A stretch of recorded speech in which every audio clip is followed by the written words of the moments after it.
To Saraswati boutique. இன்னைக்கு நம்ம புது சாரிய பார்க்க போறோம். Welcome to Chandubhai boutique. இன்னைக்கு சாரிய புதுசா நம்ம பார்க்க போறோம். நான் சொல்றதையே அப்படியே மாத்தி சொல்றதா இவங்க வழக்கமே. ஆமா, மாத்தி சொல்றதா இவங்களுக்கு பிடிக்கும். அத்தா மாமா, அத்தா மாமா, அத்தா மாமா, அத்தா எனக்கு ஒரு ஆசைத்தா. மாமா எனக்கு ஒரு ஆசை மாமா. அத்தா நம்ம திருச்சியில எக்ஸ்போ போடுவோமா அத்தா? மாமா நம்ம மதுரையில எக்ஸ்போ போடுவோமா அத்தா மாமா? நம்ம கோயம்புத்தூர்ல எக்ஸ்போ போடுவோமா அத்தா? மாமா நம்ம சென்னையில எக்ஸ்போ போடுவோமா மாமா? அத்தா நம்ம பெங்களூர்ல எக்ஸ்போ போடுவோமா அத்தா?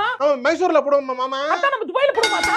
பர்துபாயில போடுவோமா மாமா? அமெரிக்கால போடுவோமா அத்தா? நம்ம நிலாவில போய் எல்லாம் சொல்லி ராக்கெட்ல வச்சு நிலாவில கொண்டு போய் வியாபாரம் பாப்போம். நிலாவில போட்டு ஏலியன் சேலை கட்டிக்கு தெரிய போதா? தேவையில்லாததெல்லாம் பேசுறீங்க. எப்ப பார்த்தாலும் காப்பி அடி. எங்க போனாலும் எங்க பேரை சொல்லி அதையே வச்சு வியாபாரம் பார்க்க. என்ன எதுக்கு இந்த பழக்கம்? நாங்கெல்லாம் ஒண்ணும் அப்படி ஒண்ணும் பார்க்க கிடையாது. இருக்குன்னு ரொம்ப ஆட்டாத முடிய. ரொம்ப தான் முடி இருக்குன்னு ரொம்ப ஆட்டாத. ரொம்ப தான் மாமா, அத்தா மாமா, அத்தா மாமா, அத்தா. மாமா. Subscribe to Saraswati boutique. Subscribe to Sanjubai.